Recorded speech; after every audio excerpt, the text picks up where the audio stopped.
Okay, welcome again to the Natural Balance Hoof Care Corner.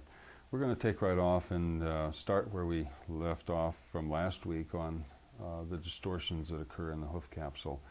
As you remember, we talked about how the back part gets curled around and the front part goes forward. And we're going to give you another look at that to refresh your memory.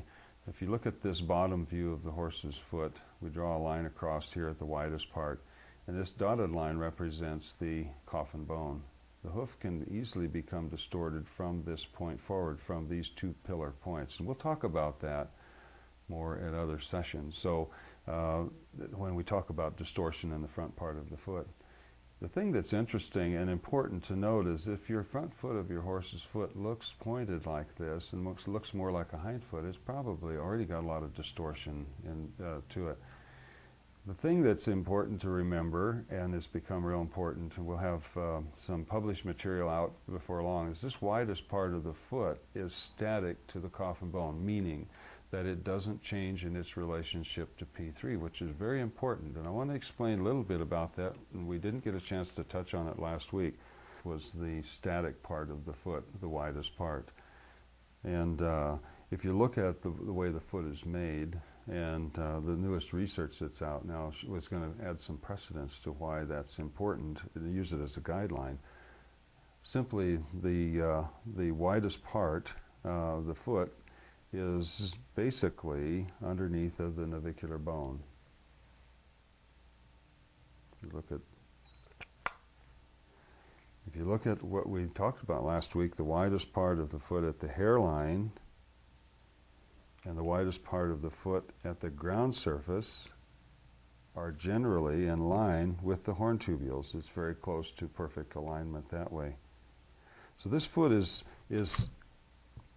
this part of the foot, because it bends inward, can't move forward around this static portion. It can only curl and fold around the back side, or it can flex and move outward. It can only go two directions, but it cannot change its direction. It cannot change its position through this region of the foot. The front part of the foot can become distorted and move forward between these two pillar points, and we'll talk about that as we get into that front portion of the foot that becomes distorted and gives us that skewed image. So keep in mind that this part is static, and we can use it as a reference. We know that if this part gets too close to this, that's not a good thing. If this distance from this widest part forward is too long, or if these distances are completely out of proportion, it's easy to recognize hoof distortions long before they become a real problem. Keep that in mind. It's very important, and we'll refer to it as we go through each and every one of these segments. So back to the graphics now. What's real common with horses that have a broken back pastern axis is to trim the toe close, try to raise the heel, leave what heel is there, and if the hoof is designed to not have an upright heel, if it's again designed to have a more sloping heel, then this can be very detrimental, meaning this is only going to curl and fold inward and run forward, just like the graphics are going to illustrate here. So each time the foot is trimmed at the toe, the front tends to migrate forward if it's trimmed too close, and the heels, being left tall, running forward, are only curling because they can't go, the bars can't be shoved forward beyond that widest part of the foot. So each time that the foot is prepared, managed in this particular manner, the heels become even more curled and jam into that widest part of the foot. The toe continues to get longer and longer. So you see these proportions are getting out of balance. The distance from this widest part forward is a greater distance each time the horse is shod than it is to the back. If the heel was left back here, this distance would be greater. If the toe was prepared and managed so that it was in closer proximity to the coffin bone here, then the foot would be in better balance. At the same time that the heels become curled and the toe becomes stretched, the frog gets longer and longer and skinnier and skinnier. They all seem to happen at the same time. So recognizing one simple thing like extremely curved bars will tend to allow us to focus on this widest part of the foot and the distance from there forward. This is a prime example of that. I've drawn the sole callus, this protective structure beneath the bone. It's kind of a raised area, about 3/4 of an inch to an inch ahead of the tip of the frog. This frog is stretched a little bit, so it's a little bit deformed. We notice that there's a curve in the bars, and this is oftentimes a result of having the bars being jammed into the widest part of the foot. And the heels end up becoming curved, and the bars being curved as well, and being jammed into this segment of the foot. This is another example of the same thing occurring. And remember where that widest part of the foot is. There's a red line drawn across here. I'm going to put my finger there to mark that. And you see that it's directly underneath of the navicular bone. So all of this material that should be extended to the rear to increase the length and width of the back of the foot and to allow the frog to make proper contact with the ground is being curled and jammed forward into this area underneath of the impar ligament right here and into the navicular bone.